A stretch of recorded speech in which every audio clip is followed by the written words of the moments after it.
भाष्यकृतौ वन्दे भगवन्तौ पुनः पुनः ईश्वरो गुरुरात्मेति मूर्तिभेदविभागिने व्योमवद्व्याप्तदेहाय दक्षिणामूर्तये नमः। ॐ वसुदेवसुतं देवं कंसचाणूरमर्दनं देवकी परमानन्दं कृष्णं वन्दे जगद्गुरुं। श्रीकृष्णपरब्रह्मणे नमः। अन्तकाले च मामेव स्मरान्मुक्त्वा कलेवरं यः प्रयाति स मद्भावं याति नास्त्यत्र संशयः। यं यं वापि स्मरान् भावं त्यजत्यन्ते कलेवरं तं तमेवैति कौन्तेय सदा तद्भावभावितः। तस्मात् सर्वेषु कालेषु मामनुस्मर युध्य च मय्यर्पितमनो बुद्धिः मामेवैष्यसि संशयः। तस्मात् सर्वेषु कालेषु मामनुस्मर युध्य च मय्यर्पितमनो बुद्धिः मामेवैष्यसि असंशयः।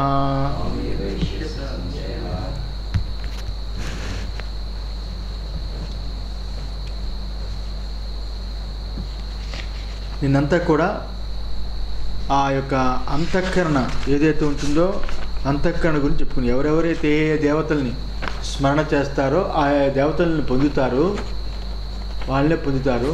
నన్నే ధ్యానం చేయక్కర్లేదు. వారికి ఇష్టమైన ఏ దేవతని ఆరాధన చేసినా ఏ దేవతని ధ్యానం చేసినా ఆ దేవతని పొందుతారని చెప్పాడు. దానికి ఇప్పుడు ఈ శ్లోకంతో ముగిస్తున్నాడు. తస్మాత్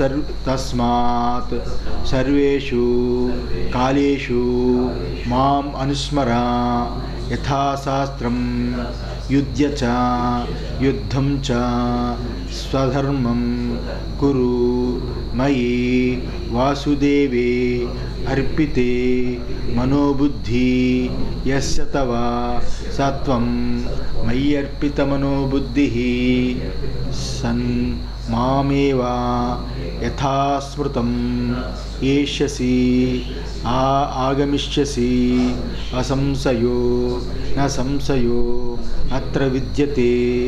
తస్మాత్ అందువలన సర్వేషు కాలేషు సర్వకాలములయందు మాం అనుస్మరన్ ఎవరైతే నన్నే సర్వకాలములయందు నన్నే అనుస్మరిస్తారో స్మరణ చేస్తూ ఉంటారో అని. ఎలా స్మరణ చేస్తారు? ఇందాక ప్రణవానంద స్వామి చెప్పినట్టు యథాశాస్త్రం శాస్త్రాన్ని తెలుసుకొని శాస్త్రం చెప్పినట్లుగా అర్థం చేసుకుని ఆ భగవంతుడి యొక్క స్వరూపాన్ని ఆయన వైభవాన్ని ఆ శాస్త్రం ఎలా చెప్పాడో దాన్ని తెలిసిన దాన్ని యథాశాస్త్రం యథాతథంగా ఎవరైతే స్మరణ చేస్తారో యుద్ధం చ స్వధర్మం కురు స్మరణ చేస్తూ ఉండు. ఈ రకంగా సర్వకాలం యందు శాస్త్రం చెప్పినట్లుగా ఆ రకంగా నన్నే స్మరణ చేస్తూ ఉండు అని చెప్పారు. చెప్పి మరి యుద్ధం చ స్వధర్మం కురు యుద్ధం చేయి, నీ స్వధర్మాన్ని మాత్రము వదిలిపెట్టకు, స్వధర్మాన్ని చేస్తూ ఉండు. మయి వాసుదేవే అర్పితేన మనోబుద్ధి యస్య తవ సత్వం ఏదైతే మయ్యర్పిత మనోబుద్ధి అంటే వాసుదేవుడైన నా యందు అర్పితమైన బుద్ధి మనస్సు బుద్ధి ఇవేదైతే ఉంటుందో అలా కలబాడి నన్నే స్మరించు, నా యందే మనస్సు లగ్నం చేయి, నువ్వు నీ స్వధర్మాన్ని చెయ్యి. మామేవ యథాస్మృతం ఏష్యసి ఆగమిష్యసి అసంశయ నా సంశయ అత్ర విద్యతే. అంటే నన్నే పొందుతావు. ఆ స్మరణానికి ఆ స్మరణ చెయ్యగా నన్నే పొందుతావు, ఇందులో ఏ సంశయము లేనే లేదు అని దీనికి భాష్యార్థం. అయితే ఇప్పుడు ఈ 7వ శ్లోకం ఉంది కదా, ఈ 7వ శ్లోకం వల్ల ఇక్కడ ఏం చెప్పాడు? అన్ని కాలముల యందు నన్ను స్మరించు, ఎప్పుడు కూడా స్మరించకుండా ఉండని కాలం లేకుండా ఉండు. భూత భవిష్యత్తు వర్తమానం అనే కాలం కాదు, మొత్తం సర్వదా నన్నే స్మరించు యథాశాస్త్రంగా అని చెప్పాడు. చెప్పి స్మరించు, యుద్ధం చెయ్యని చెప్పాడు. నాయందే మనస్సు బుద్ధి అర్పించిన ఎడల నన్నే చేరుతావని ఇక్కడ ఎలాంటి సంశయం లేదని ఈ శ్లోకానికి అర్థం. దానికి భాష్యం ఆ రకంగా చూపించారు. అయితే ఎలాంటి భావన ఉంటుందో దానికి తగినంత మన వ్యవహారం కూడా లోకంలో ఉంటుంది. మనకి ఎలాంటి భావం ఉంటుందో దానికి తగినట్టుగా లోకంలో వ్యవహారం ఉంటుంది. అయితే ఈ వ్యవహారానికి పరలోకమందు ఫలము, ముందు జన్మ కలుగుతాయని ప్రకృతి నియమం అవడం చేత భగవంతుడినే స్మరించు, స్వధర్మాన్ని ఆచరించు అని చెప్పాడు. ప్రకృతి ధర్మం ఉంటుంది. ప్రకృతి ధర్మం ఏమిటంటే ఇక్కడ ఈ వికారజాతమైన శరీరాన్ని వదిలిపెట్టి ఇంకొక శరీరాన్ని పొందుతూ ఉంటుంది. ఈ వాసనామయమైన అంతఃకరణ ఇంకొక శరీరాన్ని పొందుతూ ఉంటుంది. అలాంటప్పుడు పరలోకం యందు ఫలము, స్వర్గాది లోకాలు, లేదా తర్వాత ఇంకొక జన్మ వస్తుందని ఆ ప్రకృతి నియమం ఉంది. ఇంకో జన్మ రావడం అనేది ప్రకృతి నియమే ఉంది. అందులో భగవంతుడినే స్మరిస్తూ స్వధర్మాన్ని ఆచరించాలి అని ఇక్కడ చెప్పాడు. ఇక్కడ స్వధర్మాన్ని ఆచరించాలి అని చెప్పినప్పుడు 5 అధ్యాయాల వరకు అక్కడక్కడ చెప్పాడు. ప్రతి అధ్యాయులు ఎక్కడో దగ్గర స్వధర్మాన్ని ఆచరించి చెప్పాడు. మళ్ళీ ఇక్కడ 8వ అధ్యాయంలోనే చెప్పాడు. 6వ అధ్యాయంలో చెప్పలేదు. 6 తర్వాత 7వ అధ్యాయంలో రాలేదు. అంటే 6వ అధ్యాయం ఎందుకు చెప్పలేదు? అది స్వధర్మం వాడికి లేదు. వాడు కేవలము మనోనిగ్రహ రూపమైన నిధిధ్యాసనపరమైన ఆత్మజ్ఞాన నిష్ట కోసం సాధన నిధిధ్యాసన. 7వ అధ్యాయము ఆత్మజ్ఞాని నిష్ట ఎంత గొప్పవాడని పొగిడాడు. మిగతావన్నీ కూడా ఆత్మజ్ఞానానికి అవన్నీ ఉపాయాలు, అంగాలు అని చెప్పాడు కదా. 8వ అధ్యాయంలో మళ్ళీ వచ్చేసరికి భావన ప్రధానంగా చెబుతున్నప్పుడు నువ్వు అలా భావన చేస్తూ నువ్వు నీ స్వధర్మాన్ని చెయ్యి. క్షత్రియుడు కాబట్టి క్షాత్రధర్మం ఏదైతే ఉందో అది యుద్ధం చెయ్యి. ఇక్కడ యుద్ధము అంటే మనం ఏం తీసుకోవాలి? సంసార ధర్మం ఏదైతే ఉందో ఆ వైదిక ధర్మం, సంసార ధర్మం ఏది చెప్పినా దాన్ని నిర్వర్తించు, స్వధర్మాన్ని నిర్వర్తించు అనేది ఇక్కడ చూపించాడు. ఇక్కడ ఆయన ఏం చెప్పాడంటే నన్నే స్మరించు అన్నాడు. నన్నే స్మరించు అంటే ఏమిటి అర్థము? నేను అని భావన వదిలేస్తే, నేను అని భావన వస్తే ఏదైనా నేను చేస్తున్నాను, నేనే యుద్ధం చేస్తున్నానని అర్జునుడు అనుకున్నాడు అనుకోండి, నేను చేస్తున్నాననే భావన వస్తే కార్యం చెడిపోతుంది. ఆ టైంకి మనం నేను చేస్తున్నాను అహంకారపూరితంగా మనకి గ్రహాలు అనుకూలంగా ఉంటే అయిపోతుంది, మంచిగా అవ్వచ్చు. కానీ ఫ్యూచర్లో ఆ కార్యం వాడితో అంతమవుతుంది, వాడికి బాగుంటుంది. కానీ పిల్లలకు బాగోకపోవచ్చు, మనవలకి బాగోకపోవచ్చు. తరతరాలుగా వాడు చేసిన కార్యం అనుసూతంగా అలా ముందుకు వెళ్ళాలి. కార్యం వాడితో ఆగిపోతే బాగు కాదు, వాడికి సంతోషం అయితే బాగు కాదు. అందువల్ల నేను చేస్తున్నాను అంటే కార్యము చెడిపోతుందంటే 2 రకాలు. ఒకటి వాడి వరకే బాగుంటుంది, రెండోది వాడికి కూడా బాగోదు. 2 రకాలుగా అది చెడిపోతుందని అర్థం. తర్వాత తరతరాలకి ఆ కార్యం ఉత్తమోత్తమైన కార్యంగా అవ్వదు. అందువల్ల నేను అనే భావన వస్తే కార్యం చెడిపోతుంది. నేను అనే భావన లేకుండా ఉంటే కర్మ ఉత్తమమైనది అవుతుంది. నేను అనే భావం లేకుండా చేస్తే ఆ కర్మ ఉత్తమమైనది. వైదిక కర్మ అంతా కూడా నేను చేస్తున్నాననే భావన ఉన్నప్పటికీ అది శాస్త్రం చెప్పిందనే భావన ఉంటుంది కాబట్టి వైదిక కర్మ తప్పకుండా ఫలాన్ని ఇస్తుంది. వైదిక ధర్మంలో కూడా నేను చేస్తున్నాననే భావన, కర్మ చేస్తున్నామంటేనే నేను చేస్తున్నాను సంకల్పంతో ఉంటుంది. ఉన్నప్పటికీ శాస్త్రం చెప్పింది కాబట్టి కర్మ చేస్తున్నాను ఉంటుంది కాబట్టి, శాస్త్రం పెద్దరికి ఇచ్చాం కాబట్టి ఆటోమేటిక్గా ఆ కర్మ సత్ఫలితాలను ఇస్తుంది, కార్యం నెరవేరుతుంది. వైదిక కర్మ సంధ్యావందనాది నిత్య నైమిత్తిక వైదిక కర్మలు ఏవైతే ఉన్నాయో సర్వము కూడా ఆ కర్మ ఉత్తమమైనది అవుతుంది. లౌకిక కర్మ అయితే అది నేను చేస్తున్నానంటే ఆ కార్యము చెడిపోతుంది. వైదిక కర్మ కాబట్టి ఆ కర్మ నేను చేస్తున్నాను కొంత భావన ఉన్నా అది పోతుంది. ఎందువల్ల అక్కడ శాస్త్రమే దేవుడిగా మాటగా తీసుకున్నాం కాబట్టి, భగవంతుడి మాటే శాస్త్రముగా అయ్యి ఉన్నది కాబట్టి, ఆయన చెప్తున్నాను నేను చేస్తున్నాననే కర్మ ఉంటుంది. నేను చేస్తున్నానని ఒక భావన ఉన్నా అందువలన మా మనుస్మర యుద్ధచ అని ఇక్కడ ఇచ్చాడు. మా మనుస్మర యుద్ధచ అని ఆ వాక్యంలో భగవంతుడు తన అభిప్రాయాన్ని పరిపూర్ణంగా ఈ వాక్యంలో చూపించాడు. ఏంటి, అర్జునుడు ఏమనుకున్నాడు, నేను వాళ్ళని చంపేస్తాను, లేకపోతే నేను వాళ్ళందరినీ చంపుతాను, వాళ్ళందరూ చచ్చిపోతారు అని అనుకున్నాడు. నేను వాళ్ళందరినీ చంపుతాను, వాళ్ళందరూ చచ్చిపోతారు, దీనివల్ల నాకు పాపం వస్తుందని అనుకున్నాడు.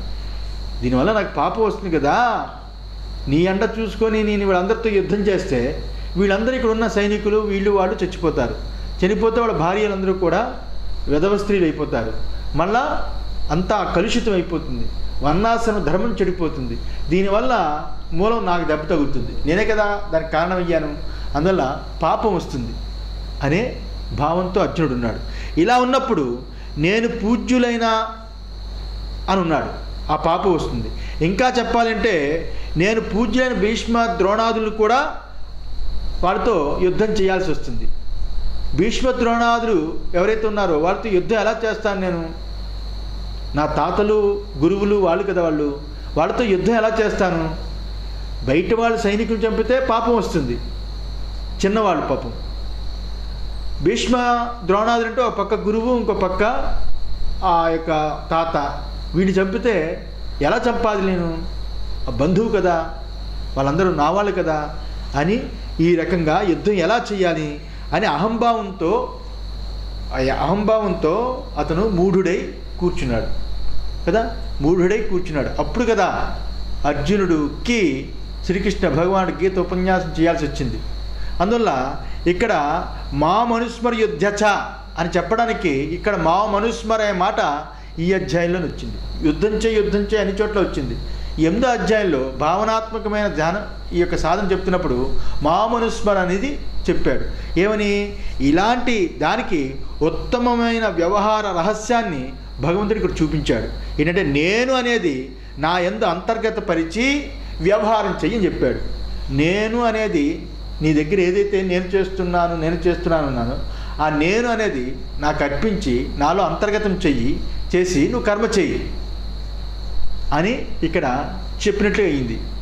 ఎందుకంటే ఇంతవరకు ఆ మాట చెప్పలేదు ఆయన, ఇక్కడే ఆ విషయాన్ని చెప్పి నేను చేస్తున్నాననే భావం, యుద్ధం నేను చేస్తున్నాను అన్నప్పుడు నీకు తప్పకుండా పాపం కలుగుతుంది. నేను చేస్తున్నా అన్నప్పుడు ఆ రక్త సంబంధమైన తాత చాలా గొప్ప పుణ్యాత్ముడు, అది నీకు పాపం వస్తుంది. అదే గురువు, ఇది పాపం వస్తుంది. నేను చేస్తున్నానని భావన వదిలిపెట్టి నన్నే స్మరిస్తూ నేను అనే దానిని నా ఎంత అంతర్గతపరిచి ధర్మం నా చేత చేయించబడుతున్నది, ధర్మం చేస్తున్నాను, క్షాత్ర ధర్మాన్ని నిర్వహిస్తున్నాను. క్షాత్ర ధర్మము క్షత్రియుడికి ధర్మం కాబట్టి క్షత్రియుడిగా నేను క్షాత్ర ధర్మాన్ని నిర్వర్తిస్తున్నాను. ఇందులో ఈ యుద్ధంలో నా వాళ్ళు, నా బంధువులు, పరాయి వాళ్ళని చూడకుండా ధర్మం కోసం క్షాత్రంలో క్షత్రియుడు యుద్ధం చేయాలి. ధర్మమే నా యొక్క స్వరూపం, భగవంతుడి యొక్క స్వరూపం. అందులో క్షాత్రధర్మంగా నువ్వు యుద్ధం చేసినప్పుడు ధర్మమే అక్కడ భగవంతుడి స్వరూపము. బ్రాహ్మణుడు వైదిక కర్మ, అగ్నిహోత్రాది కర్మ చేసినప్పుడు అగ్నిహోత్రమే భగవంతుడి యొక్క స్వరూపము. వైశ్యులు ఏదైతే వ్యాపారం చేస్తూ ఉంటారో ఆ వ్యాపారము యొక్క ఇది కుబేర స్థానం ఏదైతే ఉందో అదే భగవంతుడి యొక్క స్వరూపము కదా. ఇలాగా అన్ని దానికి దేనికి అక్కడే కర్మ చెప్పాడు. కర్మతో నువ్వు నన్ను భావన చేయి. కర్మ ఎలా చేస్తావంటే నేను చేస్తున్నాననే భావన లేకుండా స్వధర్మం నిర్వర్తిస్తున్నాను చెయ్యి. అందులో ఈ రకంగా చెయ్యని అక్కడ ఈ రకం చూపించాడు. ఇది మనందరం కూడా గట్టిగా మననం చేయాలి. నేను అనే భావాన్ని వదిలిపెట్టి సాధన చేయడం అనేది మననం చేయాలి. మాం అనుస్మర యుద్ధచ అని రెండు వేరువేరు సాధనలు కావు. ఎందువల్లంటే ఇక్కడ తస్మా సర్వేషు కాలేషు మామనుస్మర యుద్ధచ మయ్యర్పిత మనోబుద్ధి మామేవైశ్య అసంశయ అని చెప్పాడు కదా. ఇక్కడ మనకి మాం అనుస్మర అనేది ఒకటి, యుద్ధచ అనేది రెండు అని అనుకోకూడదు. రెండు ఒకటే. మాం అనుస్మర యుద్ధచ అంటే రెండు వేరువేరు సాధనలు కాదు, ఒకటే సాధన. కర్మ ఒక సాధన, అలాగే ఇక్కడ అనుస్మరణ ఒక సాధన కాదు. పొద్దున్నుంచి ఒక గంటని స్మరణ చేశాను, తర్వాత కర్మలోకి వెళ్ళిపోతాను కాదు. రెండూ ఒకటే మాట. నన్ను స్మరిస్తూ యుద్ధం చేయి అంటే అర్థం ఏమిటి? నన్ను స్మరిస్తూ నువ్వు కర్మ చేయి, ధార్మిక కర్మ నువ్వు చెయ్యని అర్థం. ఈ రకంగా చెబుతూ తన వ్యవహారము స్మరణ, ఈ వ్యవహారము స్మరణ రెండూ కలిపి అది ఒకే రసమై ఉన్నది కాబట్టి ఒకే సాధన ఒకే సమకాలంలో చెయ్యాలని, కానీ కర్మ వేరు ఉపాసన ఇక్కడ స్మరణ వేరు చెప్పడం కాదని తీసుకోవాలి. అర్థమైందా? అభ్యాసయోగయుక్తేన చేతసా నాన్యగామినా పరమం పురుషం దివ్యం యాతి పార్థానుచింతయన్. అభ్యాసయోగయుక్తేన చేతసా నాన్యగామినా పరమం పురుషం దివ్యం యాతి పార్థానుచింతయన్. అభ్యాసయోగయుక్తేన మయి చిత్తసమర్పణ విషయభూతం ఏకస్మిన్ తుల్య ప్రత్యయావృత్తిలక్షణో విలక్షణ ప్రత్యయ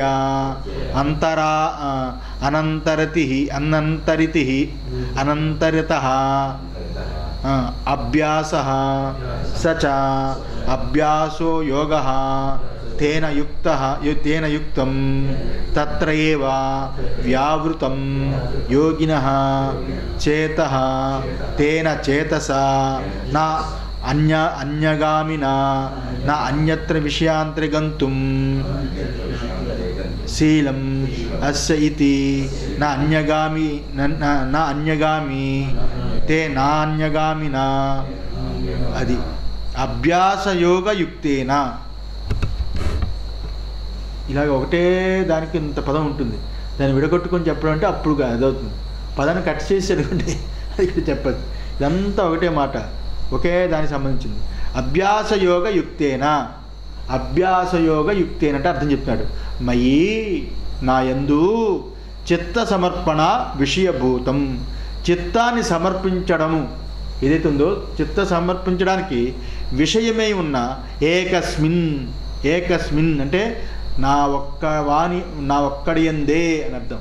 మయి నా ఒక్కడి యందే చిత్తాన్ని సమర్పించు అని అర్థం. నా ఒక్కడి యందే తుల్య ప్రత్యయావృత్తి లక్షణ, ఒకే విధమైన ప్రత్యయంతో కూడుకుని ఉండాలి. తుల్యం అంటే సమానమైన ప్రత్యయంతో కూడుకుని ఉండాలి. అంటే ఏమిటి? అక్కడ నమ్మకం కలిగి ఆ వృత్తి చేయడం అనేది, ఆ వృత్తి ఏదైతే ఉన్నదో నమ్మకంతో కూడుకున్న ఆ యొక్క వృత్తి, ఆ సంకల్పం పూర్తి నమ్మకంతో మనసు నాయందే లగ్నం చేసి నాయందే ఇంకొకటి అన్యంగా ఏది భావన చేయక, అంటే ఇంకా సంశయం లేకుండా పూర్తి నమ్మకం చేత నన్నే ధ్యానించు, నన్నే స్మరణ చెయ్యి అని అందాం. విలక్షణ ప్రత్యయ అనంతరిత అంటే వేరు విధాలైన ప్రత్యయాలు భావాలు ఏవైతే ఉన్నాయో అవి అభ్యాస సచ అభ్యాసో యోగ, అవేవి అనంతరిత అభ్యాస సచ అభ్యాస యోగ. వేరు రకాలైన ప్రత్యయాలు భావాలు ఏవైతే ఉన్నాయో అవి మధ్య మధ్యలో రానివ్వకుండా ఈ రకంగా చేయడం ఏదైతే ఉంటుందో దాన్ని అభ్యాసము అని అంటారు. అలాంటి అభ్యాసయోగ దీనికి అభ్యాసయోగం అని కూడా పేరు ఈ 8వ అధ్యాయానికి. ఇలాంటి అభ్యాసయోగం చేత తేన యుక్తం తత్ర తవ వ్యావృతం యోగిన, దానితో కూడుకుని ఉండు, యోగివై ఉండు, కర్మయోగివై ఉండు. యోగి యొక్క చిత్తము ఆ పనితోటే కూడుకుని ఉంటుంది కాబట్టి చుండు. తేన చేతస నా అన్యగామిన నా అన్యత్ర విషయాంతరే గంతా శీలం అస్య ఇతి నా అన్యగామిన. ఆ అభ్యాసయోగము ఏదైతే ఉన్నదో దానితో కూడుకుని ఉండు.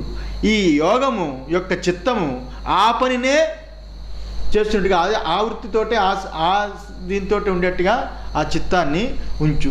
అట్టి చిత్తం ఏదైతే ఉంటుందో విషయాంతర చింతన లేకుండా అట్టి అన్యగామిగా కాకుండా అనన్యగామి అయిన అంటే ఆ యొక్క మంచుగడ్డకి నీరు ఏ రకంగా అనన్యమో ఆ రకంగా నన్ను అనన్యగామిగా హృదయంలో ఉన్న అంతరాత్మగా స్వరూపంగా ఆ రకంగా భావన చెయ్యి. అన్యంగా కాకుండా అనన్యంగా నన్ను భావన చేయి. నేను చెప్పాను కదా, ఆధ్యాత్మము అన్నప్పుడు హృదయాలలో అందరి హృదయాల్లో ప్రత్యేగాత్మై ఉన్నాన్ని. అందులో ప్రత్యేగాత్మగా అనన్యగామిగా నన్నే చిత్తము యందు ఉంచుకొని నన్నే ధ్యానం చేస్తూ ఉండు అని చెప్పి ధ్యానం చేస్తూ ఉండు అని చెప్పాడు. అన్యగామి తేన నా అన్యగామి పరమం నిరతశయం పురుషం దివ్యం దివి సూర్యమండలే భవం యాతి గచ్చతి హే పార్థ అనుచింతయన్ శాస్త్రాచార్యోపదేశం అనుధ్యాయన్ ఇది ఏతత్. శాస్త్రాచార్యుల యొక్క ఉపదేశానుసారంగా, మళ్ళీ నువ్వు పుస్తకాన్ని చదివించుకొని నువ్వేదో చూసి నువ్వు పెద్ద రాత్రిపూట లైట్లు వేసుకుని అంత గంటల కొద్ది చదవక్కర్లేదు. నీ సొంత కవిత్వం వద్దు. శాస్త్రం ఒక్కొక్కడికి ఒక్కొక్కలాగా అర్థమవుతుంది. గురువులు ఎవరైతే తర్ఫీదు పొంది శాస్త్రమాన్ని పూర్తిగా పట్టు సంపాదిస్తాడో అలాంటి శాస్త్రాచార్యులు యొక్క ఉపదేశానుసారంగా ధ్యానం చేస్తూ ఉంటే అలాంటప్పుడు దివ్యం దివి సూర్యమండలే దివ్యమైన దివియందు, దివి అంటే దివియందు ఆ సూర్యమండలం యందు, ఆ సూర్యమందు పరమైన పరుడైన నిరతశీయుడైన ఆ పురుషుడు యాతి పొందుతావు, ఆ పురుషుణ్ణి నువ్వు పొందుతావు. గచ్చతి నువ్వు వెళ్ళి చేరుతావు అని ఈ రకంగా అనుచింతయన్, ఈ రకంగా చింతన చెయ్యు అని ఈ రకంగా 8వ శ్లోకం చెప్పబడింది. అంటే ఏ పార్థ అభ్యాయుస యోగంతో కూడుకున్న అనన్యగామివై చిత్తంతో దివ్యుడైన పరమ పురుషుణ్ణి చింతించువాడు ఆ పురుషుణ్ణే పొందుతాడు అనేది కదా ఈ శ్లోకం అర్థం. ఆ పురుషుణ్ణే పొందుతాడు. దేనిని చింతించకుండా, ఇంకొక దేనిని చింతించకుండా అంటే ఇంకో దేవుణ్ణి చింతించకుండానే ద్వేషభావం కాదు ఇక్కడ. ఇంకా విషయాలు ఏమి చింతించకుండా అని అర్థం. ఏమైనా లౌకికమైన భౌతికమైన విషయాల మీద చింతించకుండా, మమకారం అనేది అక్కడ రానివ్వకుండా కేవలం నాయందే చింతన కలిగి ఎవరైతే పరమాత్మని ఎడతెగక చింతన చేయడమే ఇక్కడ అభ్యాస యోగము అని చెప్పింది. ఇదంతా సాధన, ఇది అభ్యాస యోగం అని చెప్పబడింది. ఈ 8వ అధ్యాయానికి అభ్యాస యోగం అని కొందరు చెప్తున్నారు. ఇది కూడా ఈ పేరు దీనికి సార్థకమై ఉన్నది, అభ్యాస యోగం. అలాంటి పరమాత్మనే ఎవడైతే అనుచింతనం చేయడం అనేది ఏదైతే ఉంటుందో, అనుచింతనం ఎలా చేయాలి? శాస్త్రాచార్య ఉపదేశానికి అనుగుణంగా పరమాత్మనే అనుసరించిన చింతనతో కూడుకుని ఉండాలి. శాస్త్రాచార్యులు చెప్పినట్టుగా ఇక్కడ చింతన చేయాలి. ఇట్టి అనన్య చింతకుడు తప్పక మరణకాలం యందు పరమాత్మనే చింతిస్తూ ఉంటాడు. కాబట్టి అలాంటి వాడు మరణకాలం యందు కూడా అతన్నే చింతిస్తాడు. కాబట్టి అలాంటి వాడు ఆ పరమపురుషుణ్ణే, అంటే ముందు చెప్పిన ఆది దైవతమని చెప్పిన సూర్యమండలం ముందున్న పురుషుడు హిరణ్య గర్భుణ్ణి చేరుకుంటాడు. అందువల్ల ఉపాసన యందు ఏ దేవతని ధ్యానం చేస్తారో ఆయా దేవత గుణాలను కూడా చింతిస్తూ ఉండాలి. ఈ ఉపాసనలో అది చాలా ముఖ్యం. అందులో ఉపాసన చెప్పినప్పుడు మంత్రం, దానికి ధ్యాన శ్లోకం కూడా చెప్తారు. దానికో సంబంధించిన ఒక పురాణాన్ని కూడా చూపిస్తారు, ఒక పురాణం కూడా చదవమంటారు. ఆయన వైభవం, ఆయన గొప్పతనం, ఆయన మహిమ, ఆయన యొక్క వీరత్వం, ఆయన పౌరుషం, ఆయన ధైర్యం, స్థైర్యం ఇవన్నీ కూడుకుని ఏవైతే ఉంటాయో షడ్గుణాలతో కూడుకుని ఆ పురాణం తయారై ఉంటుంది. ఏ దేవతను ఆరాధిస్తామో ఆ పురాణం తెలియాలి. ఏ రకమైన దేవతను పూజిస్తామో ఆ దేవత యొక్క స్వరూపం, ఆయన బాడీ లాంగ్వేజ్ అంటారు కదా, ఆ రకంగా ఆయన ఆయుధాలు, ఆయన పురాణంలో ఆయన యొక్క చెడుకులు అవన్నీ ఏ రకంగా ఉంటాయి అవన్నీ కూడా చక్కగా తెలియాలి. అవన్నీ తెలిసినప్పుడు ఉపాసన చేస్తే ఆ దేవత యొక్క స్వరూపం వీడిని ఆవహిస్తుంది. వాడు ఆ రకమైన ఆ తేజస్సుతోటి, ఆ రకమైన భావాలతోటి, ఆ రకమైన నడవడికతోటి మారిపోతుంది. వాడికి మానసిక తత్వం, ఆ వృత్తి అలా అయిపోతుంది. అందువల్ల ఉపాసన యందు ఏ దేవతను ధ్యానం చేస్తారో ఆ దేవతా గుణాలను కూడా చింతిస్తూ ఉండాలి. ఆ రకంగానే ఏ మార్గం నుండి దేవతను చేరాలో దానిని కూడా చింతన చేయాలి. ఏ మార్గం గుండా దేవతను వెళతామో దానిని కూడా చింతన చేయాలి. అందులో ఉపాసన చాలా కష్టమైంది. ఉపాసన అంటే ఆషామాషి విషయం కాదు. ఒక గంట 2 గంటలు జపం చేసుకునేది కాదు. నిరంతరం అందులో ఉండాలి. ఆ ఉపాసకుడు వెళ్తాడు. హిరణ్మయేన పాత్రేణ సత్యస్యాపి హితం ముఖం పూషణ్ణే కరిషే యమ సూర్య ప్రాజాపత్యన్. ఈ సమస్యలో వస్తాయి చివరి మంత్రాలు. హిరణ్మయేన పాత్రేణ సత్యస్యాపి హితం ముఖం. ఆ దేవతను ఉపాసించేవాడు, ఆ దేవతనే యొక్క ధ్యానం చేసేవాడు, ఆ దేవత గురించి పూర్తిగా అవగాహన ఉన్నవాడు ఎవడైతే ఉన్నాడో అలాంటి గొప్ప ఉపాసకుడు, అలాంటి మహానుభావుడు, వాడు ఏ మార్గం గుండా వెళ్తాడో అది కూడా చింతన చేస్తాడు. అంటే మరణకాలంలో ఆ సమయంలో ఇవి చెప్పాలి మంత్రాలు. ఆ వైదికుడు అగ్నిహోత్రి ఎవడైతే ఆ అగ్నిహోత్రాది కర్మలు చేస్తాడో వాడికి మరణం ఆసమైనప్పుడు ప్రతి ఒక్కరికి కొంతలో కొంత ఐడియా ఉంటుంది కదా. అందులో ఆ మహానుభావుడికి మరి ఆ సమయంలో ఈ మంత్రాలు చెప్పమని విధి. హిరణ్మయేన పాత్రేణ సత్యస్యాపి హితముఖం. ఏ సూర్య భగవాన్, ఏ భగవాన్, ఇంకా నేను ఈ ఉపాధిని వదిలిపెట్టి నేను వస్తున్నాను, ప్రయాణం చేస్తున్నాను, మరణకాలం ఆసన్నమైంది, ఉపాధిని త్యజిస్తున్నాను. అందువల్ల నీ స్వరూపం ఏమిటి? హిరణ్మయేన పాత్రేణ. హిరణ్మయం అంటే బంగారపు కప్పు. హిరణ్మయంతో కప్పబడి నీ యొక్క సూర్యమండలం ఉంది, నాకు అలా కనిపిస్తుంది. హిరణ్మయేన పాత్రేణ సత్యస్యాపి హితం ముఖం. నీ ముఖం ఎలాంటిది? సత్యస్వరూపం. అలాంటి సత్యస్వరూపమైన ముఖం నాకు చూపించు. నీ ముఖం చూడాలంటే హిరణ్యమైన పాత్రతోటి నాకు అలా కప్పబడి కనిపిస్తుంది. అది నిజం కాదు. ఒరిజినల్ ముఖం ఏంటంటే సత్యస్యాపి హితం ముఖం. నీ ముఖం హితాన్ని చూపించేది, సత్యాన్ని చూపించేది. హిరణ్మయేన పాత్రేణ సత్యస్యాపి హితం ముఖం అని ఈ రకంగా ఆయన యొక్క రూపాన్ని ధ్యానం చేయాలి. ధ్యానం చేస్తాడు. ఆ టైంలో ధ్యానం చేసినప్పుడు ఆ సూర్యభవన్ చెప్తాను, రావడం రెడీ అయిపోయింది, నువ్వు నాకు దారి చూపించని చెబుతాడు. ఆ చెప్పినప్పుడు అగ్నేనయ సుపథారయే అస్మాన్ విశ్వాని దేవ వయునాని విద్వాన్ యోధ్యస్మ జుహురాణమేనో అని చెప్తారు కదా. అగ్నేనయ సుపథారయే అస్మాన్. నేను అగ్ని రూపకంగా నీ దగ్గరికి నేను వస్తున్నాను. అగ్ని నన్ను తీసుకొస్తున్నాడు. అగ్ని రూపకంగా నేను నీ దగ్గరికి వస్తున్నాను. అందువల్ల నువ్వు నాకు ఆ దారి చూపించి నాకు ఆ మాయ పొర, హిరణ్యం బంగారులా మెరిసిపోతున్న ఆ పొరను తీసి నీ సత్యమైన ముఖాన్ని, హితాన్ని కలిగించే ఆ ముఖాన్ని నాకు ఆ దారి చూపించు. నేను వస్తున్నాను, అగ్నిహోత్రంలోకి వెళ్ళిపోతున్నాను. అగ్నిహోత్రుడు నన్ను ఆవించుకుంటున్నాడు. అగ్నిహోత్రుడు నన్ను తీసుకొస్తాడు అని క్రతోస్మర క్రతుగం స్మర క్రతోస్మర క్రతు. నేను క్రతువుని అయిపోతున్నాను. ఈ అగ్నికి నేను క్రతువుని అయిపోతున్నాను. అందులో ఈ అగ్నికి నేను ఈ దేహాన్ని వదిలిపెట్టాను. ఎందుకంటే అగ్ని ఇంతవరకు పూజించాను. అగ్ని నోట్లోనే పడిపోతున్నాను. ఈ శరీరం వాడికి అర్పిస్తున్నాను. కానీ నాకు మాత్రం ఆ యొక్క సత్యలోకాన్ని చూపించు అని ఆ రకమైన ఉపాసకుడు ఆ భావం చేస్తాడు. అంతేగాని ఉపాసన అంటే మాల పట్టుకుని ఇటు అటు తిరిగి పిగలకి ఇటు అటు ఊపించడం కాదు. ఇంత పగట్పిందిగా చేయాలి. ఉపాసన చాలా కష్టమైంది. అలాగా ఎవడైతే చేస్తాడో ఆ మార్గాన్ని, ఆ దేవతని చేరే మార్గాన్ని కూడా ఎవడైతే ఇలా చింతన చేస్తూ ఉంటాడో చివరిలో ఆ మంత్రాలు గుర్తొస్తాయి. ఆ భావం ఉంటుంది. ఆ భావంతో యద్భావం తద్భవతి. అగ్నిహోత్రుడు వస్తాడు, అగ్నిపురుషుడు తీసుకెళ్తాడు, మార్గాన్ని తెరిచి ఉంటుంది. అక్కడి నుంచి సత్యలోకానికి, హిరణ్యగర్భలోకానికి వెళతాడు. హిరణ్యగర్భుడి దగ్గరికి వెళ్తాడు. అతని మరణకాలంలో ఏ మార్గం గుండా పొందాలి అనే దాన్ని కూడా ఇప్పుడు భగవంతుడు ఇందులో చెప్పబోతున్నాడు. 9వ అధ్యాయంలో ఈ 8వ అధ్యాయంలో 9వ శ్లోకంలో చాలా అద్భుతంగా ఆ భగవంతుడిని ఏ మార్గం గుండా పొందాలి అనే విషయాన్ని కూడా సూచనప్రాయంగా చెప్పబోతున్నాడు. కవిం పురాణమనుశాసితారం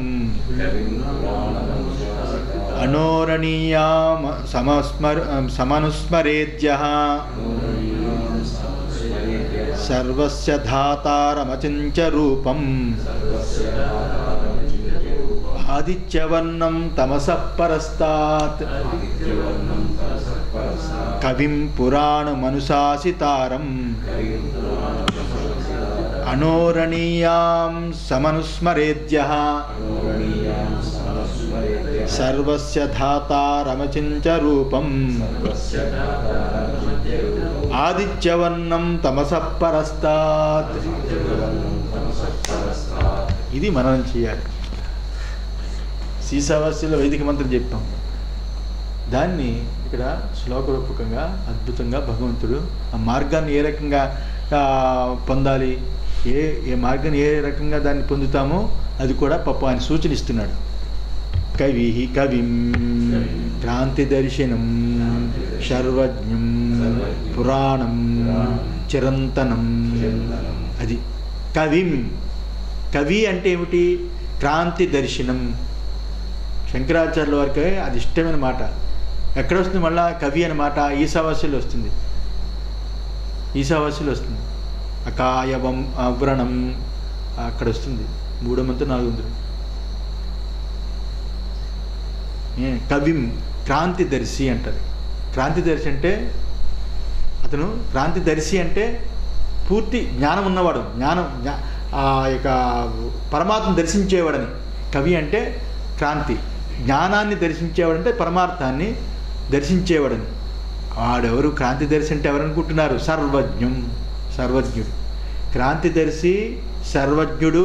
పురాణం అంటే చిరంతనం. చిరంతనం అంటే ఎప్పుడు ఉండేవాడు. పురాణవ ఇది పురాణం. ఎప్పుడు ఉండేవాడు. పూర్వం ఉన్నవాడు, ఇప్పటికి కూడా కొత్తవాడు వలె కనిపించేవాడు. ఎప్పుడు ఎన్ని యుగాలైనా ఆయన కొత్తగా ఉండేవాడు. పురాణవ ఇది పురాణం. చిరంతనం. అనుశాసితారం సర్వస్య జగతః ప్రశాసితారం. అనుశాసితారం అంటే అనుశాసితుడు. సర్వస్య జగతః ప్రశాసితారం. సర్వ జగత్తంతా కూడా ఆయన యొక్క ఆజ్ఞయందే నడిపించువాడు. అంటే ఆ మార్గం, ఏ మార్గానికి వెళుతున్నావో, ఏ మార్గం గుండా వెళ్తున్నావో, ఎవరి దగ్గరికి వెళ్తున్నావో చెప్తున్నాడు. అది ఆ సూర్య మార్గం గుండా వెళ్తున్నాం కదా, ఆ సూర్యుడి గురించి చెప్తున్నాడు. అర్థమైందా? అందువల్ల ఈ సర్వ జగత్తు ఎవరి ఆజ్ఞ చేతన నడుస్తుందో ఆ ఆజ్ఞతో కూడుకున్నవాడు. అనుశాసితారం. అనోహో సూక్ష్మాదపి అనీయాసం. అణువు కంటే అణువు. అనోహ సూక్ష్మాతపి అనీయాసం. అణువు కంటే అణువు అంటే సూక్ష్మము కంటే సూక్ష్మమైనవాడు, అంత సూక్ష్మమైనవాడు అని అర్థం. సూక్ష్మతరం అనీయాసం సూక్ష్మతరం అనుస్మరేత్ అనుచింతయేత్. ఆ రకంగా ఆ పురుషుణ్ణి ఎవరైతే అనుచింతయేత్, ఎవడైతే ఈ రకంగా అనుచింతన చేస్తాడో, స్మరిస్తూ ఉంటాడో ఆ పరమాత్మని, యహ కశ్చిత్ సర్వస్య కర్మఫలజాతస్య. అలా చింతన స్మరణ చేసేవాడు, అనుచింతన చేస్తున్న ఎవడైతే ఉన్నాడో అని అర్థం. అలాంటి వాడు సర్వానికి, సర్వకర్మలకి ఆయనే, సర్వకర్మల యొక్క సమూహానికి, సర్వానికి ఆయన ఎవరు? ధాతారం. ఆయనే దాత. ఆయనే సర్వకర్మలకి దాత. అందువల్ల మన కర్మలు చేసామంటే, నేను చేస్తున్నానంటే ఆయన రాడు, నువ్వు వెళ్ళు అంటాడు. నేను చేస్తున్నానంటే నువ్వే వెళ్ళు అంటాడు. అందువల్ల అక్కడ నేను అనే భావన అక్కడ వదిలిపెట్టాలంటే ఇక్కడి నుంచి ప్రాక్టీస్ చేసుకుని రెడీగా ఉండాలి. డక్కింగ్ అంతా మోపు చేసుకుని అంతా వేసుకొని రెడీగా ఉండాలి. ఇక్కడ మనం నేను చేస్తున్నాను భావన వదిలిపెడితే అప్పుడు సర్వ కర్మలకి, సర్వానికి ఆయనే ధాతారం. ధాతారం అంటే విచిత్రతయా ప్రాణిభ్యో విభక్తారం విభజ్య ధాతారం. అది ఇక్కడ విచిత్రతయ, విచిత్రంగా ఎవరెవరికి ఎన్ని రకాలు ఆశలు, కొమ్మలు, రెమ్మలు, విషయాలు, విషయాంతరాలు ఎన్ని ఉన్నాయి, అలాంటి అన్నీ కూడా అలాంటి విధానం చేసేవాడు ధాతారం. అలాంటి విధానము చేసేవాడు. వివిధ రకాల ప్రాణుల్ని, అనేక రకాలైన ప్రాణుల్ని విభజించి చూపించువాడు, ఇచ్చువాడు. వాడిని దాతారం అంటాం. అలాంటి దాతారం వాడిని మనం చూడగలమా, ఆలోచించగలమా? అచించ రూపం నా అస్య రూపం నియతం విద్యమానమపి కేనచిత్ చింతయితుం శక్యతే. ఇతనిది ఈ ఒకే రూపం, ఇదే రూపము అని ఒకే విధంగా ఉండినప్పటికీ ఎవరి చేత కూడా ఆయన్ని చింతించడానికి శక్యము కాదు. ఒకే రకము, ఒకే రూపముతో ఉన్నప్పటికీ ఆయన ఎవరి చేతను చింతించడానికి వీలు కాదు. అంటే అర్థం ఏమిటి? మనము వైదిక అగ్నిహోత్రులు అనుకుందాం, ఇక్కడ వాళ్ళ గురించి అది ఆ స్థాయిలో ఉన్న పాఠం కదా ఇది. అక్కడ తీసుకుందాం. అగ్నిహోత్రుడు అగ్ని పూజించాడంటే అగ్నిదేవుడు కాదు, అగ్ని కేవలం పోస్ట్ మ్యాన్. మనం ఇచ్చే ఆజ్యాలు పోస్ట్ మ్యాన్ ఏ రకంగా ఇంకొక రాష్ట్రానికో దేశానికో అందిస్తాడో, అలాగే అగ్నిదేవుడు మనం ఇచ్చే ఆజ్యము ఎవరికి ఇస్తున్నామో వాడికి అందిస్తాడు. ఇక్కడ అగ్ని అందించే దేవుడు. పూజించేది ఎవరు పూజిస్తాము? అగ్నిహోత్రంలో ఆజ్యాలు ఎవరికి ఇస్తున్నాము? పరాదేవత ఎవరైతే అనుకున్నా వాళ్ళకి కదా. అందువల్ల ఇక్కడ ఆయన చింతించడానికి రూపం లేదు, అగ్నిహోత్ర రూపాన్ని చూస్తున్నాం. సూర్యమండలంలో ఉన్న సూర్యుడికి రూపం లేదు, అందుకే చెప్పాడు హిరణ్యమయేన పాత్రేణ, నువ్వు పసిడిలాగా మెరిసిపోతున్నావు, అది కేవలం మాయారూపం, నీ నిజరూపం అది కాదు. నీ యొక్క పసిడి రూపకంగా కనిపిస్తున్న ఆ యొక్క పై ఉన్న పొర, కప్పు, పాత్ర, తెరువు లోపలికి వచ్చేస్తాను అని అంటున్నాడు కదా. అది నిజమైన స్వరూపం. ఆ నిజమైన స్వరూపం అచించం. ఆంజనేయ స్వామికే అది కుదరలేదు, మూతి వాచిపోయింది. ఇది సామాన్యమైన విషయం కాదు. అంత ప్రకాశమైన అచించమైన ఆయన యొక్క సూర్యమండల స్వరూపాన్ని ఆ యొక్క హిరణ్య గర్భుడిని చూడడం అంటే సూర్యమండలాన్నే చూడలేము. అలాంటి సూర్యమండల రూపకంగా లోపట ఉన్న ఆ సత్యలోకంలో ఉన్న ఆ హిరణ్య గర్భుడిని చూడగలమా? అది అచించ రూపం. కేనచిత్ చింతయితం శక్యతే. ఇది అచించ రూపం. తం ఆదిత్యవర్ణం ఆదిత్యస్య ఇవ నిత్య